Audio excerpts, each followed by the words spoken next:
En nuestra última sección, nosotros consideramos este muy importante episodio en la vida de Jesús, cuando Él se sometió a sí mismo al bautismo de Juan el Bautista. A pesar de la objeción de Juan, que le decía: tú deberías de estar bautizándome a mí y yo te estoy bautizando a ti, Jesús le dijo: hazlo ahora, porque es necesario que cumplamos toda justicia. Y nosotros recordamos que en su bautismo la paloma descendió desde el cielo y vino sobre Jesús, simbolizando la unión o la unción del Espíritu Santo. Ahora, después de ese episodio, lo primero a lo que el Espíritu guió a Jesús a hacer fue llevarlo al desierto para ser tentado durante 40 días por Satanás. Y antes de considerar el registro de esa tentación, quisiera hacer una pregunta preliminar. ¿Por qué?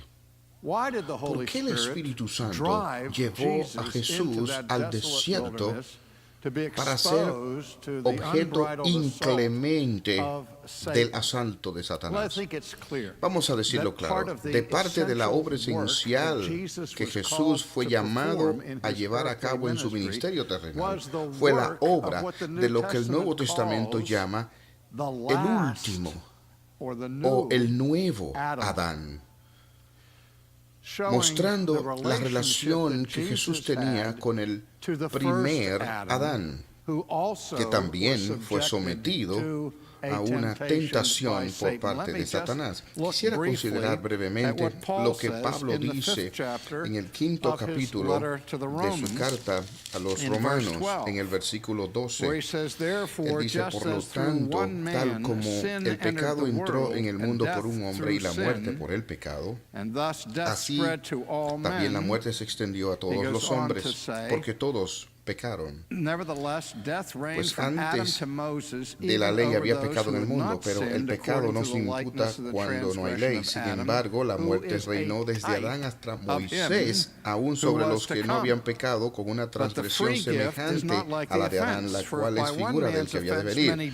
Pero no sucede con la dádiva como con la transgresión, porque si por la transgresión de un hombre murieron los muchos, mucho más la gracia de Dios y el don por la gracia de un hombre, Jesucristo, abundaron para los muchos. Y dice: por la transgresión de uno, por este reinó la muerte, mucho más reinarán en vida por medio de uno, Jesucristo, los que reciben la abundancia de la gracia y el don de la justicia.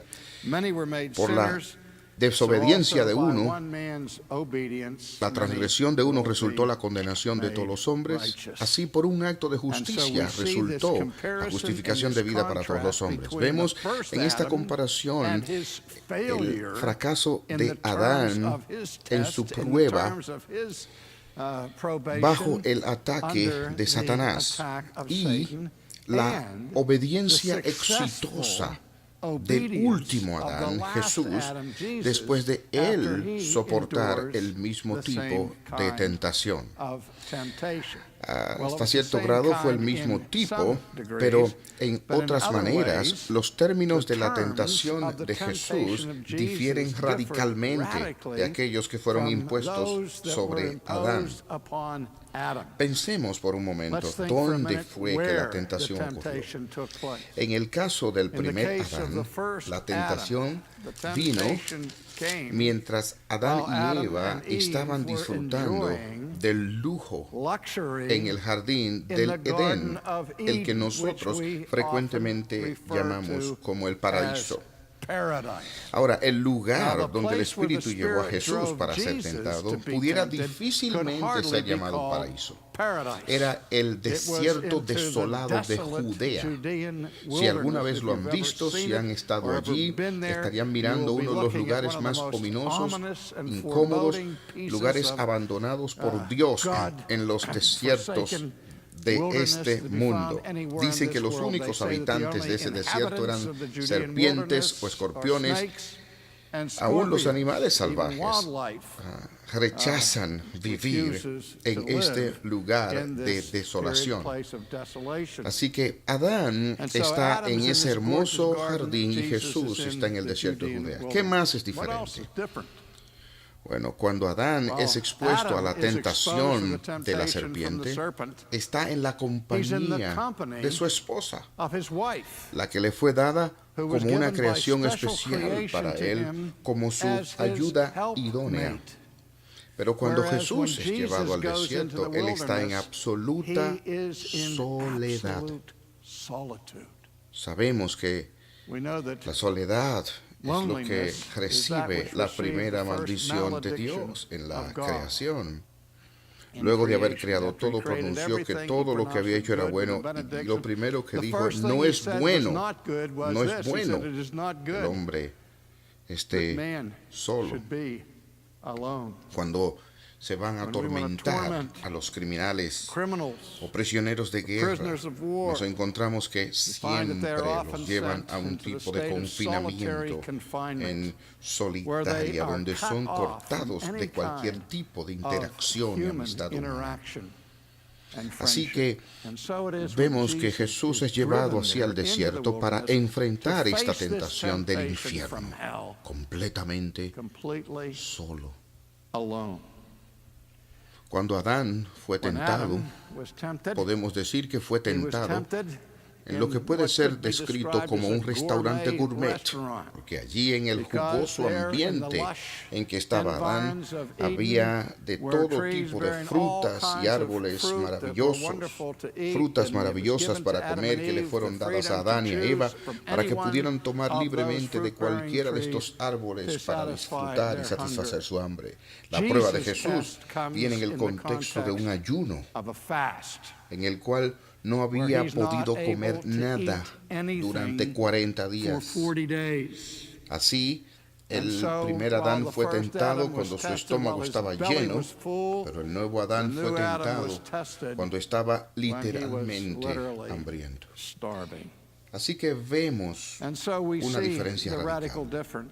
Una diferencia más que pudiera señalar aquí es, cuando Adán fue tentado, no había una práctica acostumbrada del pecado. El pecado era desconocido antes de que Adán y Eva lo cometieran. Pero cuando Jesús es probado, no hay nada más común establecido en su mundo que la presencia del pecado. Y alguno dirá, ¿y qué? Bueno, debido a una de las cosas que debilita nuestra resolución de ser justos es que todo el mundo en nuestro alrededor está pecando. Entonces, ¿por qué nosotros no? Pero Jesús tuvo que actuar contrario a la práctica establecida de los seres humanos al pasar por estas pruebas.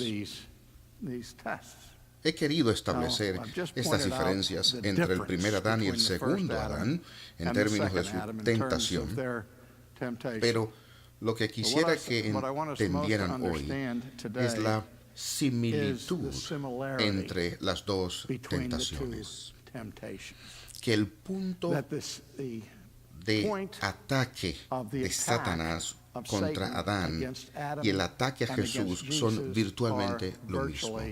Vamos a considerar primero la manera en que la serpiente atacó a Adán, primero a través de Eva.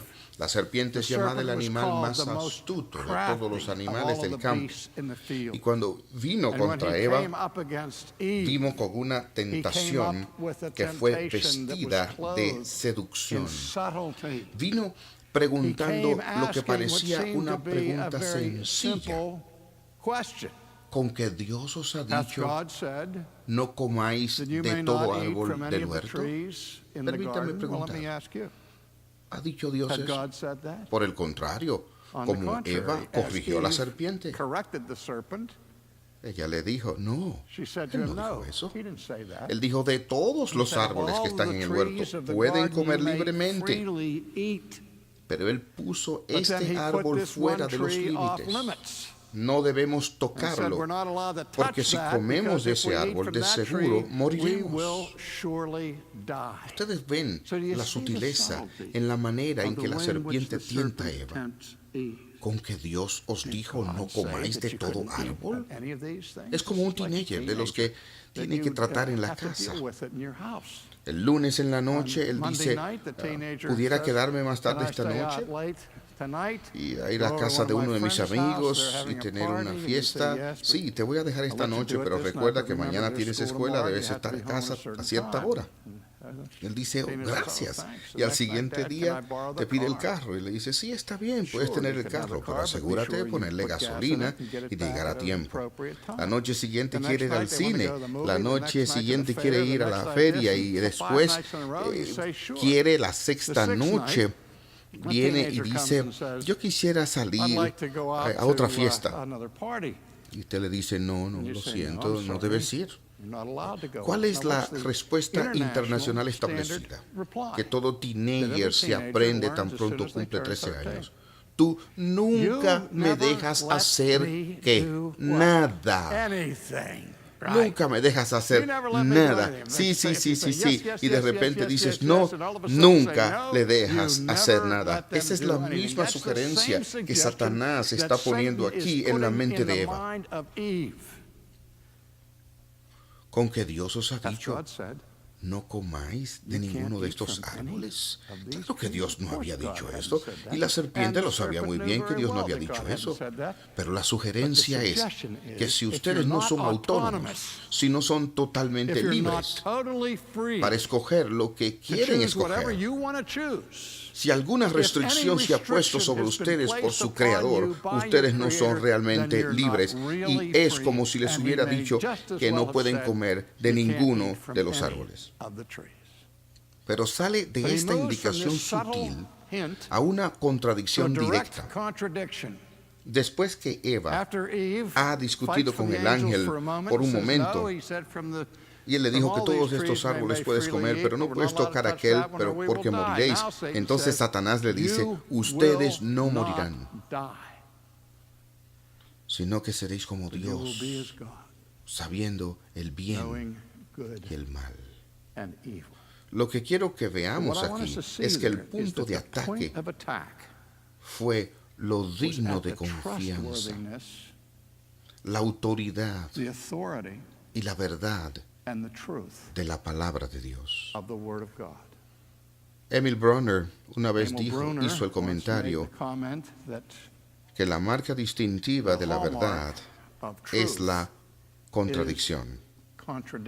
Y esto siempre me inquietó cuando él hizo esa declaración en Forsyth, Encounter, porque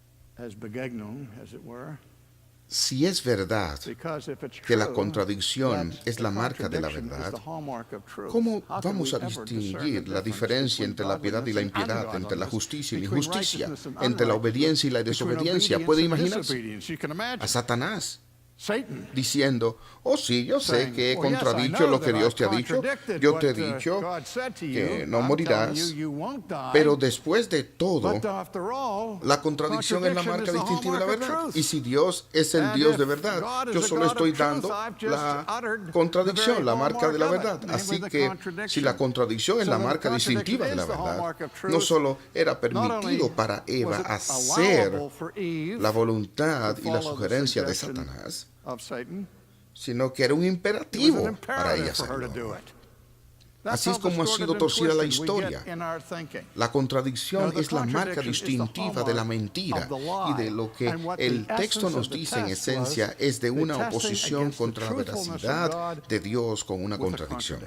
Ahora que vemos en la tentación de Jesús cómo resulta. Satanás viene a él después de estos 40 días y 40 noches, cuando él tenía hambre, y cuando el tentador vino a él, escuchen lo que le dijo. Si tú eres el Hijo de Dios, manda a estas piedras a que se conviertan en pan. Noten lo que dijo. Si tú eres el Hijo de Dios, entonces cambia estas piedras en pan. Como Hijo de Dios, cambia estas piedras en pan. Tú tienes hambre, tienes poder, cambia estas piedras en pan. Ahora recuerden las últimas palabras que Jesús había escuchado antes de ir al desierto. Después que el Espíritu había descendido sobre él, luego de ser bautizado, uno de los acontecimientos muy extraños donde se nos dice que Dios habló audiblemente desde los cielos. ¿Qué fue lo que él dijo? Este es mi Hijo amado, en quien tengo complacencia. Él acababa de escuchar a su Padre públicamente desde el cielo declararle ser el Hijo de Dios. Y ahora la serpiente le dice, ¿Hijo de Dios? Si tú eres el Hijo de Dios, siendo que tú eres el Hijo de Dios, sutilmente retándole a dudar la misma afirmación que el Padre le había hecho momentos antes, 40 días antes en realidad. ¿Y cómo Jesús respondió a la tentación? Sí, yo tengo hambre. Sí, yo soy el Hijo de Dios. Y no tengo que tener un desayuno para saber que soy el Hijo de Dios. No necesito cambiar las piedras en pan, porque, Señor Satán, la palabra de mi Padre dice, no solo de pan vivirá el hombre, sino de toda palabra que sale de la boca de mi Padre. ¿Lo pueden ver? El asunto aquí es la palabra de Dios. Y la palabra de Dios dice, Jesús a Satanás, es más importante que mi hambre. Yo paso hambre hasta la muerte antes de negar la veracidad de la palabra de mi Padre.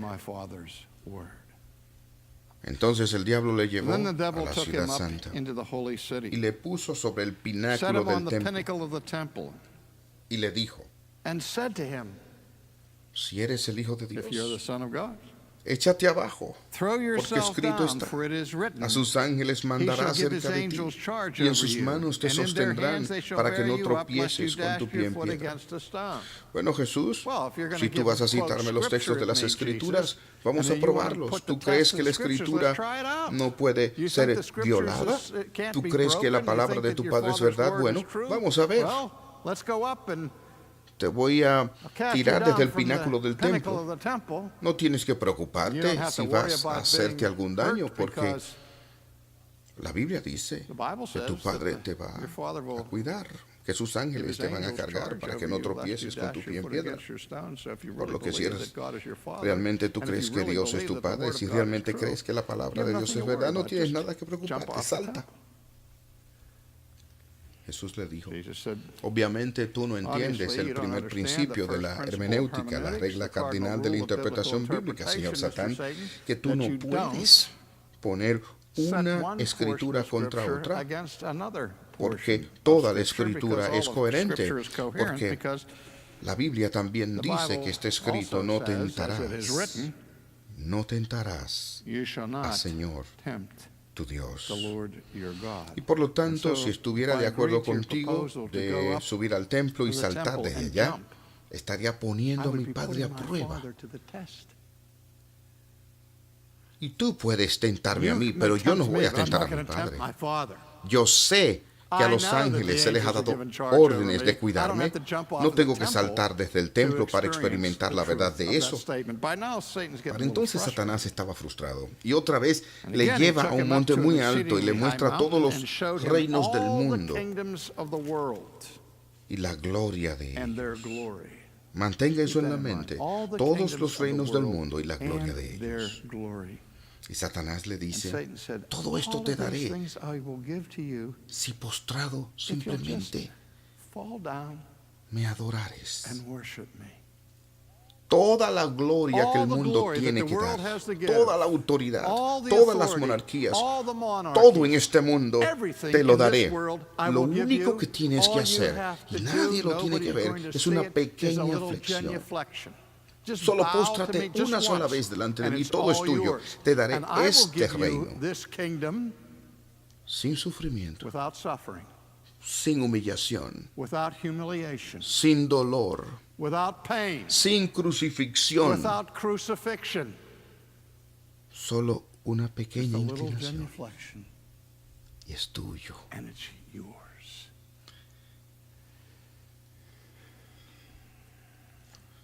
Y Jesús le dice, Jesus said to him, aléjate, Satanás, away with you, Satan, porque está escrito, for it is written, el Señor tu you Dios shall worship the Lord adorarás, your God, y a Él solo and him only servirás. shall you serve. 3 veces viene el asalto, 3 veces el asalto, dirigido contra la veracidad de la palabra de Dios. Y con toda sutileza, incluyendo el citar incluso la Escritura, Satanás trata de seducir a Jesús a que se levante contra la palabra de Dios. Jesús dice, gracias por ofrecerme todos esos reinos, pero hay un problema. La palabra de mi Padre dice que tú adorarás al Señor tu Dios y a Él solo servirás. Y Jesús aleja la serpiente desde allí. Así que Satanás deja a Jesús por el momento.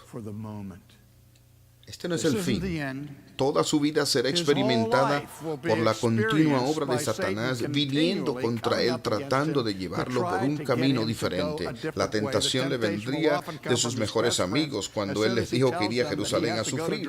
Ellos le dijeron, Dios no lo permita. No puedes hacer eso. Cuando Pedro le dijo a Jesús la confesión en Cesarea de Filipo que no podía ir a Jerusalén a sufrir, noten lo que Jesús le dijo justo luego de llamarle la roca. Se volvió a Pedro y le dijo, Satanás, apártate de mí.